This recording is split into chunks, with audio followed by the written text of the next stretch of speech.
की प्यारी सास संगत जी, राधा स्वामी जी। संगत जी, कुछ जीव ऐसे होते हैं जो जीवन में हर सुख सुविधा ऐश्वर्य और आनंद की चाह रखते हैं, और कुछ ऐसे होते हैं जिनकी एकमात्र तड़प सिर्फ परमात्मा से मिलन की होती है। उन्हें दुनियावी सुख साधनों से अधिक उस अनमोल मिलन की प्यास होती है और वे उसी राह पर आगे बढ़ते हैं। परमात्मा पर पहुंचने के लिए जो भी संघर्ष करना पड़े वे संघर्ष स्वीकार करते हैं, चाहे कितनी ही कठिनाइयाँ क्यों ना आए। वे पीछे नहीं हटते हैं, क्योंकि उनकी आत्मा बस एक ही धुन में बसी होती है, परमात्मा को पाने की। असल में यह सब हमारे पूर्व जन्मों के कर्मों का हिसाब किताब होता है। जो जैसा बीज बोता है वो वैसा ही फल पाता है। कुछ को सांसारिक सुखों का फल मिलता है तो कुछ को आध्यात्मिक मार्ग की प्रेरणा और शक्ति प्राप्त होती है।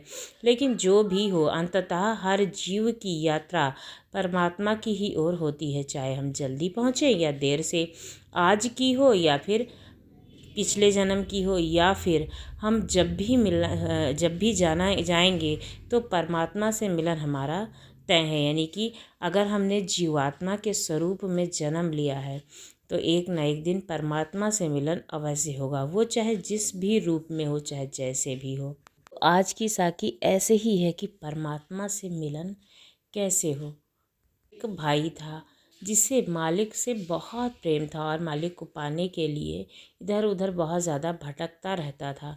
हर किसी से यही बात कहता था कि मुझे एक बार सतगुरु को देखना है, अंदर से मिलाप करना है। बहुत से जीव उस भाई को मिलते थे तो एक ही बात उस भाई को कहते थे कि जो काम तुम कर रहे हो, जैसे तुम मालिक को ढूंढ रहे हो, हमें तो ऐसा लगता है कि तुम्हारा जो मानसिक संतुलन है वो बिगड़ चुका है। तुम अपने घर की तरफ स्थान धारण करो और उधर को ध्यान दो, अपने को अपने घर परिवार में मिलाओ और उसकी तरफ ध्यान दो। तो भाई कहता, मेरे लिए सारा कुछ फीका है, मुझे चाहे जो चाहिए सिर्फ परमात्मा। पर अपने परिवार के साथ बैठता था, घर पर बैठता था तो परिवार वाले कहते थे कि अब हमें तुम्हारी शादी करनी है और तुम हमेशा गुरु गुरु करते रहते हो, पागल हो गए हो क्या? और तुम्हें जब लड़की कौन देगा, आखिर तुम्हारा विवाह कैसे होगा? तो फिर बोलता था कि हमें परमात्मा से मिलन करना है। लेकिन घर वाले तो शादी के पीछे ही लगे थे और कहते थे कि अब तुम्हारी शादी हो जानी चाहिए। मेरी तो फिर वो कहता, मेरी शादी तो परमात्मा से हो गई है, मुझे बस मिलना है उनसे, तो गुरु से मिलना है। परिवार वाले भी उसको पागल कहने लगे थे। अब किसी तरीके से उस भाई की शादी भी हो गई। जब शादी हो गई तो उस लड़के को कोई परिवार में दिलचस्पी ही नहीं रही, कोई इंटरेस्ट बिल्कुल भी नहीं था और वह घर से बाहर ही घूमता रहता था। जहाँ पर भी संत महात्माओं की संगत होती, जहाँ पर भी सतगुरु चर्चा होती, वहीं पर वो अपना निवास बना लेता और वहीं पर वो हमेशा जाता। उसको वही चीज़ भाती थी। इस तरह से समय बीतता गया। एक दिन उसके घर पर काफ़ी लड़ाई झगड़ा हुआ इसी मामले में, और जो उसकी पत्नी थी वो काफ़ी गुस्सा हो गई उससे और उसका घर छोड़कर चली गई। परिवार वालों ने अपने लड़के को खूब डांटा और कहा कि अगर तुम यही सब कुछ करते रहोगे तो तुम्हारा घर परिवार कभी नहीं बसेगा। तो लड़का कहने लगा, बस घर बसाना ही किसको है, मुझे तो अपने सतगुरु से मिलाप करना है। तो परिवार वाले कहने लगे, पहले तो लोग तुम्हें पागल कहते थे, सच में तुम पागल हो चुके हो। ऐसे ही समय बीतता गया। एक दिन उस लड़के को एक सत्संगी भाई मिल गया। वह लड़का उस सत्संगी भाई से कहने लगा, भाई बहुत ज़्यादा भटका हूँ, कभी भी गुरु से मिलाप नहीं हो पा रहा है, तो मैं चाहता हूँ, वह मुझे मिल ही नहीं पा रहे हैं, वह चीज़ कहाँ है? तो सत्संगी भाई कहने लगा कि जितनी गहरी तुम बातें कर रहे हो भाई, वह चीज़ तो हमारे अंदर ही है, पर हम उसको पाने के लिए तुम्हें पूरे सतगुरु की ज़रूरत है। पर तुम्हारी तो शादी की उम्र है, पहले अपनी घर गृहस्थी तो बसा लो, उसके बाद सतगुरु का भी भजन सिमरन ले लेना। तो वह लड़का कहने लगा, भाई मेरी तो एक गृहस्थ बसकर उजड़ चुकी है, मेरी जो पत्नी थी वो मुझे पागल समझकर छोड़कर चली गई है, सिर्फ मैं गुरु को ही पाना चाहता हूँ, मुझे कुछ नहीं चाहिए। तो वह सत्संगी भाई भाई कहने लगा, अगर तुम्हें गुरु को ही पाना है तो तुम डेरे चले जाओ, वहाँ पर पूरे सतगुरु हैं, उनका भजन सिमरन कर लो, जैसा चाहते हो वैसा ही हो जाएगा। अब उस लड़के ने वैसा ही किया, डेरे पर गया, जहाँ पर जाकर जब सतगुरु के दर्शन किए, सतगुरु सुना तो मालिक से और गहरा प्रेम हो गया, नाम की बख्शिश भी हो गई।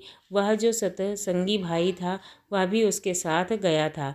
जब नाम की बख्शिश हो गई तो सत्संगी भाई कहने लगा कि भाई पहली बार ऐसा कोई इंसान देखा है जिसे मालिक से इतना प्रेम है कि अपने घर गृहस्थी को छोड़कर चला आया, उसको गृहस्थी की ही चाहत नहीं है। तुम्हारे मन में वह भाई कहने लगा कि बस तुम्हें गुरु को पाना है, मुझे कुछ नहीं चाहिए। जब वह लड़का अपने घर पर भजन सिमरन पर बैठता तो उसकी बड़ी भाभी वह इन चीज़ों को देखकर बड़ा ही हंसती मुस्कराती और आस पड़ोस में जाकर कहती कि भाई पहले तो देवर था पागल हो गया था, अब तो वह पूरी तरीके से पागल हो गया है, पता नहीं चौकड़ी मारकर पूरी रात क्या क्या करता रहता है। हमें तो ऐसा लगता है कि जैसे उसे पागल खाने भेज देना चाहिए।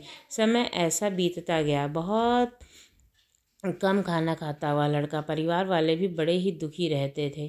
परिवार वाले कहने लगे कि बेटा हमसे तुम्हारी यह हालत देखी नहीं जाती है, क्या कर रहे हो तुम, सारा सारा दिन भूखे बैठे रहते हो, इतने दुबले हो गए हो, अगर तुम सुधर जाओगे तो हम तुम्हारी जो पत्नी है उसको फिर किसी तरीके से वापस ले आएंगे, तुम्हारी गृहस्थी बस जाएगी। वह लड़का कहने लगा कि नहीं, मुझे कुछ नहीं चाहिए, मुझे तो सिर्फ गुरु से मिलाप करना है, उस परमपिता परमात्मा से मिला करना है, और गुरु तो मुझे मिल चुके हैं जो मुझे वहाँ तक ले जाएंगे। अब मेरी जो खुशी है वो मेरे गुरु में ही है। ऐसे ही समय बीतता गया। एक दिन वह लड़का अपने परिवार वालों से कहने लगा कि मेरे पास आकर बैठो।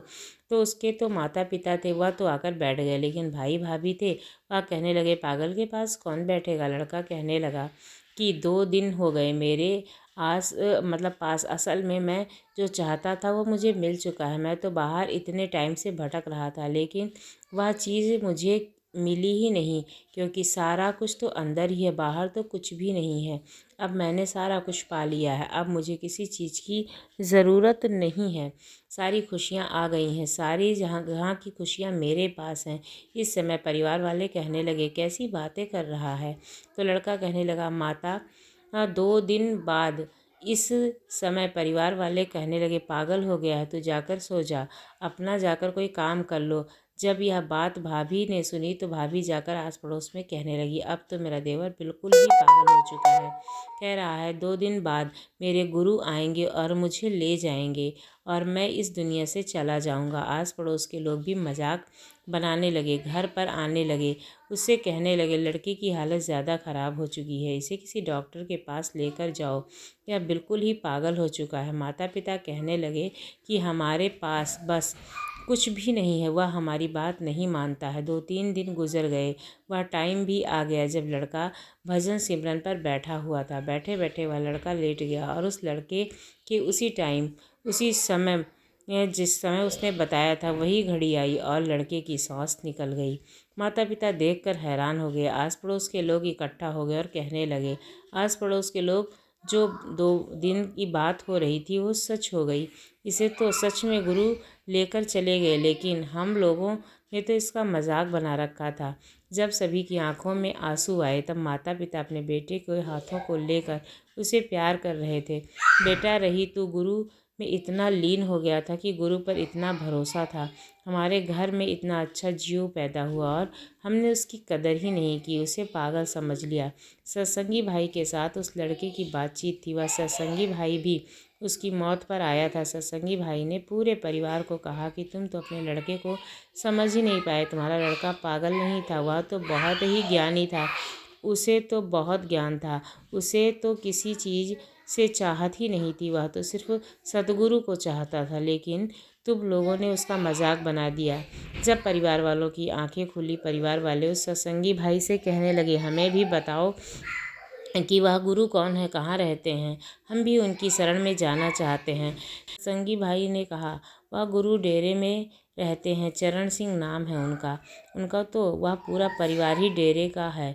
चरण सिंह महाराज जी के समय की ये बात है। इस साखी से हमें यह प्रेरणा मिलती है कि जब हम गुरु को ज़्यादा प्रेम करते हैं, गुरु से बातें करते हैं और हम अपने अंतर्मन यानी कि जो हमारी कुंडलिनी शक्ति है उसको जागृत कर लेते हैं, तभी हम उस परम पिता परमात्मा को पा लेते हैं और हमें किसी भी चीज़ से प्रेम नहीं रहता है, सिर्फ अपने सतगुरु से प्रेम हो जाता है। सभी गुरु घर में लंगर तो खाते ही हैं, तो आज जो ये साखी है ये लंगर की सच्ची घटना है। अगर आप लंगर खाते हैं तो इसे ज़रूर सुने। संगत जी, हम जिन बच्चों को अपना मानते हैं, जिन्हें अपना समझते हैं, वो तो हमें छोड़कर चले जाते हैं या मौत के बाद हमारी सहायता क्या करेंगे। हमारा यह कोई नहीं है, सिर्फ एक मालिक ही है। इसलिए उस मालिक का हाथ पकड़ कर रखो, वह हमें यहाँ भी और वहाँ भी हमेशा पार लगाएगा। संगत जी, ब्यास डेरे में तो सेवा हमेशा चलती ही रहती है और सेवा के लिए जत्थे आते जाते रहते हैं। वैसे तो बिना भंडारे पर कम जत्थे होते हैं और भंडारे पर संगत को देखते हुए ज़्यादा जत्थे बुलाए जाते हैं। जो पक्के बैज के सेवादार होते हैं वह हर भंडारे पर ब्याज से आते हैं और सारी सेवा संभालते हैं।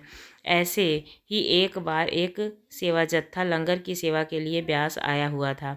सब सेवादारों ने मन लगाकर सेवा की। सारा दिन सेवा करने के बाद सभी सेवादार वहां से सोने के लिए चले गए और एक सेवादार वहीं पर रुक गया कि संगत जी में से कोई लंगर खाने के लिए रह गया होगा, तो वह कभी लंगर खाने के लिए आ जाए, तो कोई तो होना ही चाहिए।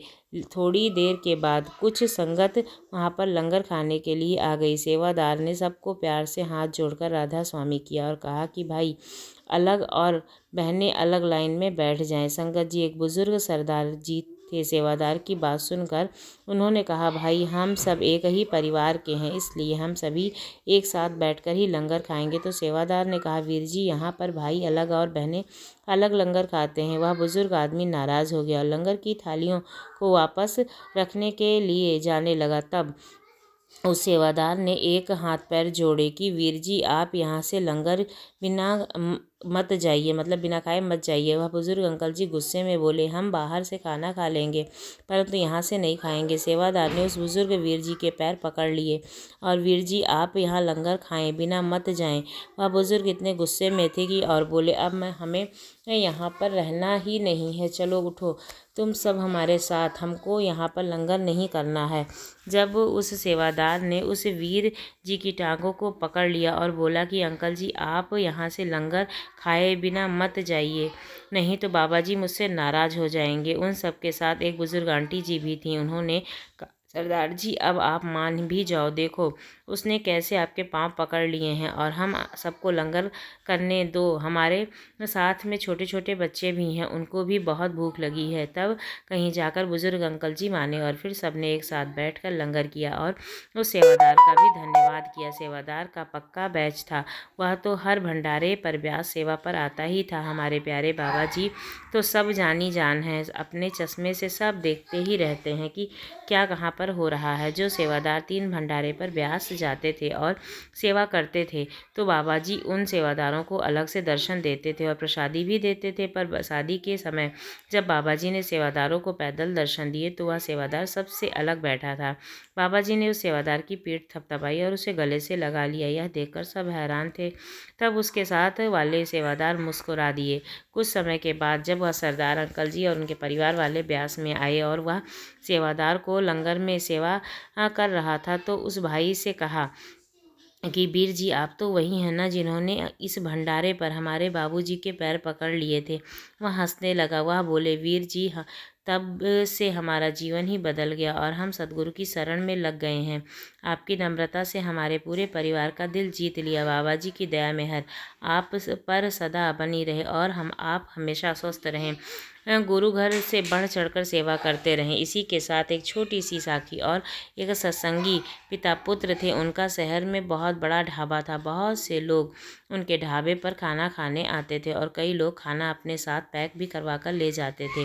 कोई ऑर्डर कर के भी मंगवा लेते थे। उन्होंने अपने ढाबे पर बहुत सारे लड़के काम करने के लिए रखे हुए थे। वह सुबह 11 बजे से रात को 11 बजे तक का काम करते थे। एक रात 11 बजे सभी लड़के अपना अपना काम करके घर चले गए। उसके बाद उनको एक फ़ोन आया फ़ोन पर एक बुज़ुर्ग आदमी था, उसने कुछ खाने का ऑर्डर दिया था, तो पिता ने कहा कि अब तो सब लड़के चले गए हैं, अब यहाँ पर खाना नहीं है और कैसे भेजा जाए, अगर आप चाहो तो आकर ले जाओ, हम इतना इंतज़ार कर सकते हैं। उस बुज़ुर्ग ने कहा, मेरी पत्नी की तबीयत ख़राब है, अभी अभी तो उसे पीजीआई से वापस लेकर के आए हैं, मैं बिल्कुल भी अकेला नहीं छोड़ सकता उसे, हम दोनों के सिवा घर में कोई नहीं है। मेरी पत्नी ने खाना खाने के बाद की दवाई लेनी है, हो सके तो कृपया कर मुझे मदद करें। ढाबे के मालिक ने पिता ने तो उन्हें बिल्कुल मना कर दिया था, परंतु साथ बैठे बेटा सब कुछ सुन रहा था और बोला, पिताजी आप इतना मतलब उनका एड्रेस ले लो और मैं घर खाना देकर आता हूँ। पिताजी ने कहा, बेटा रात बहुत हो गई है, देखकर ध्यान से जाना। वह लड़का घर में ऑर्डर देकर वापस मुड़ा तो एक कुत्ता सामने डस्टबिन में मुंह डाल रहा था। यह देखकर वह वहां दौड़ा और मेरी बाइक के पास आकर मुझे बड़े प्यार से देखने लगा। मैंने उसके मुख में हाथ लगाया, पूछा भूख लगी है, तो कुत्ता मुझे बड़े प्यार से देख रहा था कि शायद वह मुझे कुछ खाने को दे। रात हो गई थी, अब तक तो सारी दुकानें भी बंद हो गई होंगी। ढाबे की तरफ देखा तो वहाँ पर खाने को कुछ भी नहीं मिल रहा था। बाइक पर जल्दी से मार्केट की तरफ गया तो देखा कि एक आदमी दुकान खोले हुए था। मैंने उससे पूछा कि आपके पास कुत्ते को खाने का कुछ है? तो उसने कहा, कुत्ते का खाने को तो कुछ नहीं है। मैंने सामने ब्रेड के पैकेट देखे और 2 पैकेट ब्रेड ले लिया। जैसे ही ब्रेड लेकर वापस आया तो वह कुत्ता दौड़कर मेरे पास आया। मैंने ब्रेड का पैकेट खोलकर दुकान के बाहर एक खड़ी डाल दी और कुत्ता आराम से ब्रेड खाने लगा। इतने में 2 कुत्ते और आ गए। मैंने दूसरा पैकेट ब्रेड का भी खोलकर उसको डाल दिया। वे कुत्ते उसको खाने लगे और पुराने दोस्त हो गए। साथ संगत जी, भूख तो इतने भी ही लगती होगी, इनकी भी मदद कीजिए और इन्हें कुछ न कुछ खाने को अवश्य देते रहिए। गुरु फिर उसने यही सोचा कि शायद मैं अपने पिता की बात इसीलिए सुन रहा था कि शायद मुझे इसको खिलाने के लिए लिखा था और मैं आकर के इन जानवरों की सेवा कर गया और इस कुत्ते को मतलब भूख लगी थी, शायद इसको खिलाने वाला कोई नहीं था, इसलिए मैं यहाँ पर आया और इसको खिलाकर जा रहा हूँ। इस तरह से उस सत्संगी भाई ने उस कुत्ते को खाना खिलाया और वो खुश हो गया। जब भी आपको कोई भी बेजुबान जानवर मिलता है, कोई भी ऐसा व्यक्ति जिसने भोजन नहीं किया हो, भूखा है, बहुत दिन से परेशान है, उसको ज़रूर भोजन खिलाइए। एक महात्मा ने बताया, अगर मनुष्य कुत्ते को रोटी खिलाता है तो उसके बहुत सारे फ़ायदे होते हैं। एक समय की बात है, एक जंगल में एक महात्मा उपदेश दे रहे थे। तभी सबल नाम के शिष्य ने पूछा कि गुरुदेव, मेरे मन में एक प्रश्न उठता है। महात्मा ने कहा कि निसंकोच आप अपना प्रश्न पूछ सकते हैं, आपके मन में कौन सा प्रश्न उठता है? तब सबल ने कहा, गुरुदेव मैं जानना चाहता हूँ कि कुत्ते को एक टुकड़ा रोटी खिलाने से मनुष्य को कौन सा फल मिलता है? तभी महात्मा ने कहा कि कुत्ते को एक टुकड़ा रोटी खिलाने से मनुष्य को 8 फायदे होते हैं तथा जो भी मनुष्य इन फायदों के बारे में जानना चाहता है उसका जीवन धन्य हो जाता है और उसको जीवन में कभी दुखों का सामना नहीं करना पड़ता है। जो भी मनुष्य पृथ्वी लोक पर कुत्ते को एक टुकड़ा रोटी खिलाता है उसे 8 फायदे होते हैं और वह जीवन भर सुखी रहता है और उसे मृत्यु के समय मोक्ष की प्राप्ति होती है। महात्मा ने कहा, अक्सर मनुष्य कई मौके पर कुत्ते का नाम लिया जाता है। किसी को गाली देते समय भी मनुष्य की जुबान पर कुत्ता शब्द आता है और मनुष्य गाली आदमी को देते हैं परंतु नाम कुत्ते का बदनाम होता है। और क्या कुत्ते का जीवन इतना गया गुजरा है? तभी बाबा जी कहते हैं, एक समय की बात है, काले रंग का कुत्ता था। वह बहुत ही लाचार था और भूखा प्यासा था। वह गांव में सभी के घर घर जाता था परंतु उसे कोई भी व्यक्ति रोटी का एक टुकड़ा भी नहीं देता था। वह भूख के मारे इधर उधर घूमता रहता था। एक दिन वह गांव के बाहर नदी के किनारे एक ऋषि के आश्रम में पहुंच गया। ऋषि ने कहा कि हे मुनिवर, मुझे लगता है आप बहुत ही विद्वान और ज्ञानी हैं, इसलिए मैं भूख प्यास आपके पास आया हूँ। कृपया करके आप मुझे एक टुकड़ा रोटी दे दीजिए जिसे मैं खाकर अपनी भूख को शांत कर लूँ। तभी वह ऋषि कहते हैं कि हे श्वान, क्या तुम्हें गांव में एक टुकड़ा रोटी किसी ने नहीं दिया जिसे तुम खाकर अपनी तृप्ति कर सकते और अपनी भूख को मिटा सकते? महात्मा ने कहा, बनते हुए कुत्ता ऋषि से कहता है कि हे मुनिवर, मैं आपको क्या बताऊं, आप मेरी बातों पर विश्वास नहीं करोगे। तभी वह ऋषि कहते हैं, हे शॉन, हे व्यक्ति, तुम बताओ तुम्हारी बात क्या है। विश्वास अवश्य करूँगा, मुझे तुम पर बहुत विश्वास है, तुम लाचार दिखाई देते हो। तभी उस कुत्ते ने कहा कि मुनिवर, मैं तुम्हें अपनी बीती हुई बात बताता हूँ। महात्मा ने कहा, कुत्ता ऋषि से कहता है, हे मुनिवर, दुनिया के लोग, हम पर रहम करो, हमारा कोई घर नहीं है, कोई आसरा नहीं है, कोई कमाने वाला नहीं है और खिलाने वाला भी नहीं है, हमें वस्त्र पहनने का ज्ञान भी नहीं है, ना ही सर्दी का, ना बरसात का, ना गर्मी का, बस हम घूमते रहते हैं, इसे पढ़ना लिखना भी नहीं आता है।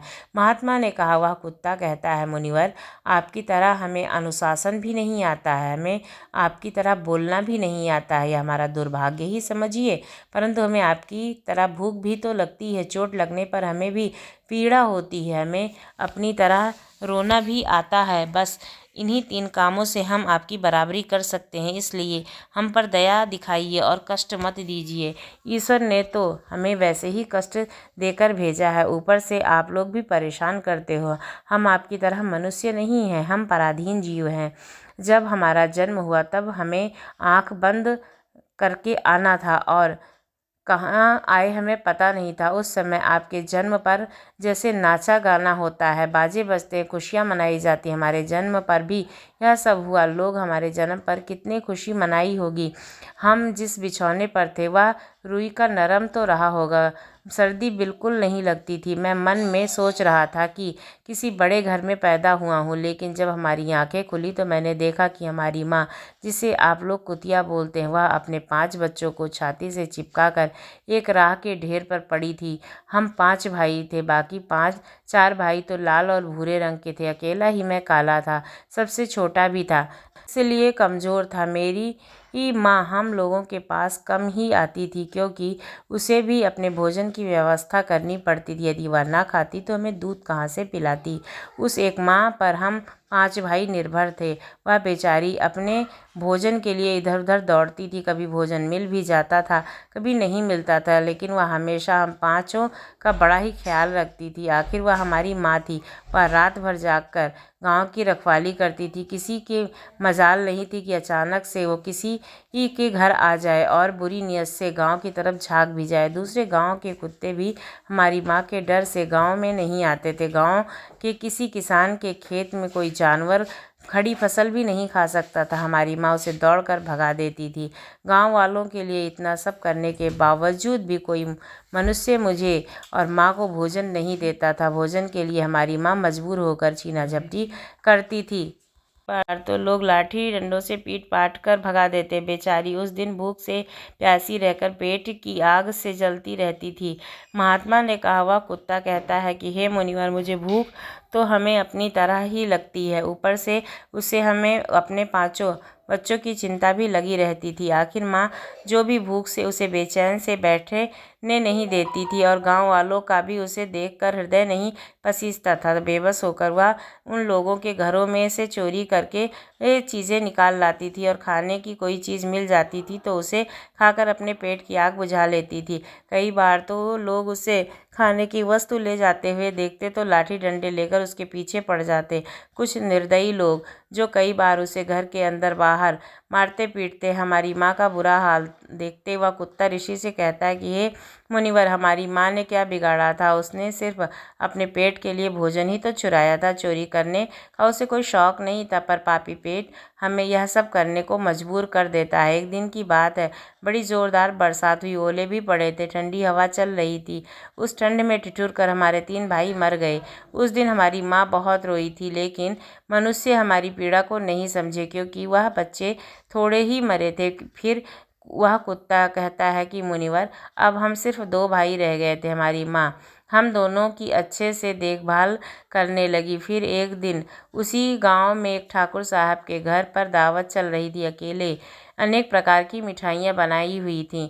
ठाकुर साहब ने घर काफ़ी मेहमान आए हुए थे। हमारी माँ कुछ खाने की तलाश में बार बार उधर जाती, लेकिन लोग उसे धुतकार कर भगा देते थे। किसी को उस पर इतना भी तरस नहीं आ रहा था कि वह उसे रोटी दे दे और कुछ वह खा सकेंगे। ठाकुर साहब के आंगन में दावत खाने का सिलसिला चालू हुआ। भोजन परोसा जाने लगा। मेरी माँ भी वहीं जाकर पूँछ हिलाने लगी। खाना परोसने वाला आदमी जब किसी काम से भीतर गया तो मेरी माँ दबे पाँव रोटी लेने को चल पड़ी। फिर दूसरे आदमी ने मेरी माँ को जाते हुए देख लिया तो चारों ओर से लोग चिल्ला चिल्लाकर उसकी तरफ भागे।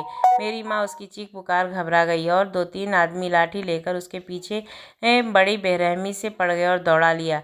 माँ वहाँ से घबरा कर भागने लगी, परंतु उसे वहाँ से निकलने का कोई रास्ता नहीं मिला, क्योंकि सामने से लोग लाठी लेकर खड़े थे। मेरी माँ वहाँ पर जो लोग भोजन कर रहे थे उनको लांघ कर निकल गई। महात्मा ने कहा, आगे वह कुत्ता कहता है कि हे मुनिवर, मेरी माँ अपने निकलने पर इतनी हैरान नहीं थी जितने कि उन लोगों को देख कर हुई थी जो वहाँ पर दावत खा रहे थे। वह सब उठकर खड़े हो गए। उन्होंने भोजन करना छोड़ दिया और कहने लगे कि कुतिया ने लाग जाने के कारण भोजन भ्रष्ट हो गया है। सब एक दूसरे से विचार विमर्श कर रहे थे और अब क्या किया जाए। खाना तो यह सब खराब हो गया। फिर ठाकुर साहब फूट फूट कर रोने लगे। कुछ लोग तो यह भी कह रहे थे कि भाई कुतिया के लांघन से भोजन खराब कैसे हो गया, उसे खाने में या पतलों में मुंह थोड़ी न डाला था, सिर्फ ऊपर से ही तो लांघ कर गई थी। और कहने लगे, शहरों में तो लोग कुत्ते को पाल कर घर के अंदर सुलाते भी हैं, खिलाते भी हैं, इसमें कोई बुरी बात नहीं है। अगर कुतिया लांघ कर भोजन गई तो भोजन खराब थोड़ा ही ना हुआ। लेकिन उसमें से कुछ लोग बड़े ही घरों से ताल्लुक़ रखते थे, उन्होंने एक भी नहीं चलने दी और भोजन को भ्रष्ट मान लिया। यह हमारे खाने लायक नहीं। आखिरकार उनकी बात मान ली गई। अब तो यह सारा भोजन गरीबों में बांट दिया गया। उस दिन से तो मेरी माँ को भूखे पेट ही खाना मिला था, लेकिन ऐसा सुख उसके जीवन में कभी नहीं आया था। लेकिन वह खुशी बड़ी ही मुश्किल से आई थी और भोजन करके वह आराम से लेटी ही थी। उतने में एक ठाकुर डंडा लेकर वहाँ पहुँचा और उसे बुरी तरह से पीटने लगा। उसे बार भगाने का भी कोई अवसर नहीं मिला कि मतलब वो भाग जाए। डंडों की चोट से वह बुरी तरह से चिल्लाने लगी। माँ के विलाप सुनकर पत्थर भी नहीं पसीजा, पर वह निर्दयी उस पर जरा भी रहम नहीं खा रहा था। वह उसे कठोरतापूर्वक पीटता ही जा रहा था। माँ का वह शौर पूरे गांव में सुनाई दे रहा था। जब कुछ लोग आए और समझाते हुए बोले, ठाकुर साहब जाने दो, भूख में तो आदमी भी बुद्धि भ्रष्ट हो जाती है, यह तो पशु है, इसे बुरे का ज्ञान कहाँ। अब इसे मार कर आपको क्या मिलेगा, जो होना था सो हो गया। लोगों के समझाने के बाद उसने हमारी जो माँ थी उसको पीटना बंद कर दिया। माँ ने आकर सारी कहानी हम दोनों भाइयों को सुनाई। हमने सोचा कि कितना कष्ट भरा है हम कुत्तों का जीवन। हम आदमी एक रोटी के टुकड़े के बदले एक चोर की जितना पीटता है, बेकार है। ऐसे लोगों को हम लोगों की पीड़ा को नहीं समझते हैं। वो महात्मा ने कहा, वह कुत्ता कहता है, मुनिवर, एक दिन की बात है, उसी गांव में एक बाहर से ब्राह्मण आकर ठहरा हुआ था। उसने अपने भोजन के लिए एक जगह बनाई थी और उस पर दाल बनाने के लिए रख दी। उसके बाद आटा गूंथ कर वह वहीं पर कुएं का पानी लेकर चला गया। इधर कहीं से मेरी माँ घूमती हुई वहाँ पर पहुँची। उसने आटे को देखा तो सोचने लगी कि शायद इस आटे का कोई मालिक नहीं है। यही सोचकर वह उस आटे को खाने लगी। उधर से ब्राह्मण कुएं के पास आया, देखा और उसका आटा उस कुतिया ने खा लिया था तो वह बड़ा ही दुखी हुआ। वह बेचारा रोने लगा, क्योंकि वह भी 2 दिनों से भूखा था और थका हुआ था। कुछ लोगों ने उससे कहा, अरे ब्राह्मण देवता, इस कुतिया ने तुम्हारा आटा बिगाड़ दिया है। कल तो इसने ठाकुर साहब की पूरी रसोई ही बिगाड़ दी थी। ब्राह्मण दुखी होता है, बोला, भाई मुझे क्या मालूम था, यह दुष्ट कुतिया मेरे आटे को खाने के लिए घात लगाए बैठी है। ब्राह्मण ने नाव देखा ना ताव लेकर लाठी उस कुतिया के ऊपर टूट पड़ा। माँ उस आटे को ठीक से खा भी नहीं पाई थी, पर उससे ज़्यादा ही उस पर लाठी बरस गई। महीने तक मेरी माँ लंगड़ाते हुए घूमती रही। तब उस दिन समझ में आ गया कि आदमी कितना खुदगर्ज है। हम उसका कोई भी कार्य करते हैं तो भी वह हमें नहीं समझता। आगे वह कुत्ता कहता है कि मुनिवर, हमारी कमी यह है कि हम उन्हीं मतलबी इंसानों के अधीन रहना चाहते हैं तो हमें कष्ट देते हैं। जो हमें प्यार से खिलाता है हम उसके कितने काम आते हैं, और जो हमारे पालता है हम उसके घर की रखवाली तो करते ही हैं, साथ ही साथ उसे बहुत सारे लाभ भी होते हैं जिन्हें मनुष्य नहीं जानता। मनुष्य ने कहा है कि यदि मनुष्य कुत्ते को रोटी खिलाने के फ़ायदे जान जाए तो हमारे जीवन में होने वाले नुकसान से वह बच सकता है। आज मैं आपको वही बताऊंगी 8 फ़ायदे। जब भी घर में रोटी बनाई जाती है तो सबसे पहली रोटी गौ माता को और पिछली रोटी कुत्ते को देनी चाहिए। महात्मा ने कहा ऐसा विधान भगवान ने बनाया है, लेकिन भगवान ने बनाया उस विधान को भूलकर मनुष्य अगली और पिछली रोटी स्वयं ही खा लेता। उसका दुष्परिणाम उसके जीवन पर पड़ता है। कुत्ता वह प्राणी है जिसको रोटी खिलाने से मनुष्य के जीवन में पड़ने वाले ग्रहों के दोष से उसे मुक्ति मिलती है। महात्मा ने कहा कुत्ते को रोटी खिलाने का पहला फायदा, कुत्ते को रोटी खिलाने से शनि ग्रह का नकारात्मक प्रभाव कम होता है। शनि ग्रह जब आपकी कुदृष्टि डालता है तो हर मनुष्य बर्बाद हो जाता है और जिस व्यक्ति पर उसकी महादशा आरंभ हो जाती है तो वह बने बनाए काम भी बिगड़ जाते हैं।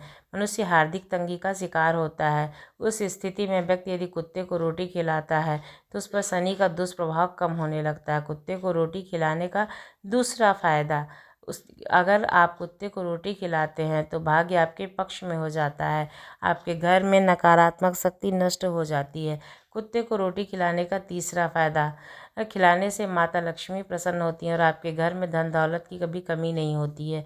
कुत्ते को रोटी खिलाने का चौथा फायदा, अगर आप रोटी खिलाते हैं तो आपके ऊपर कर्ज नहीं चढ़ता और कर्ज से मुक्ति मिलती है। कुत्ते को रोटी खिलाने का पांचवा फायदा ये है कि सुबह शाम भोजन देने से आपका व्यापार बहुत अच्छे से चलता है। कुत्ते को रोटी खिलाने का छठा फायदा, आपकी आयु में वृद्धि होती है और अटका हुआ धन वापस मिल जाता है। कुत्ते को रोटी खिलाने का सातवां फायदा ये है कि आपका स्वास्थ्य हमेशा अच्छा बना रहेगा और मानसिक रूप से आप मजबूत रहेंगे।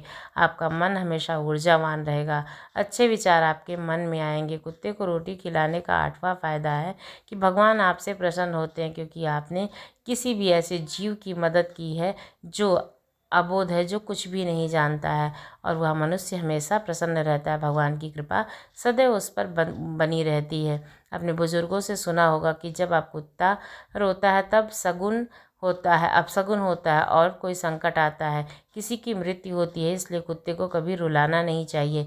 इस प्रकार महात्मा ने सबल को कुत्ते को रोटी खिलाने के 8 फायदे बताए। जो भी मनुष्य कुत्ते को रोटी खिलाता है उसके जीवन में 8 फायदे भी होते हैं और साथ में आपको आत्मसंतुष्टि भी मिलती है कि आपने किसी ऐसे जीव की रक्षा की है जो स्वयं अपने लिए कुछ नहीं बना सकता है।